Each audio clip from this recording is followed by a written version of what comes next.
আপনি কি দায়ুস?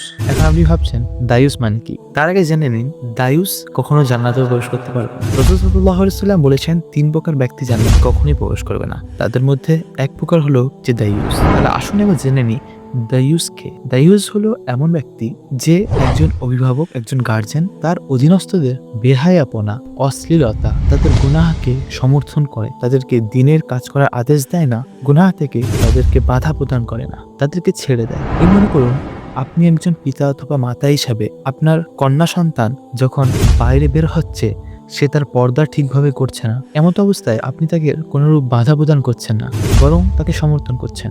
সে স্কুল যাওয়ার সময় অথবা ইউনিভার্সিটি যাওয়ার সময় অথবা কোথাও ঘুরতে যাওয়ার সময় যে ধরনের পোশাকটা পরছে সেটা ইসলামিক পর্দার খেলাফ, আপনি সেটাতে সমর্থন করছেন অথবা তাকে বাধা দিচ্ছেন না, এর মানে আপনি দায়ুস। মনে রাখতে হবে যে ব্যক্তি দায়ুস সে কখনোই জান্নাত প্রবেশ করবে না। তাই আমাদের সর্বোপরি চেষ্টা করতে হবে দায়ুস ব্যক্তি নিজে নামাজি, পরহেজগার, রোজাদার, দান সাদকাকারী, কিন্তু তার পরিবারের, তার অধীনস্থরা অশ্লীলতায় মধ্যে লিপ্ত, তাহলে এই দায়ুস ব্যক্তি কখনোই নিজের আমলের কারণে জান্নাত যেতে পারবে না। তাই আসুন আমরা নিজেদেরকে এই ভয়াবহ দায়ুস হওয়া থেকে বাঁচাই।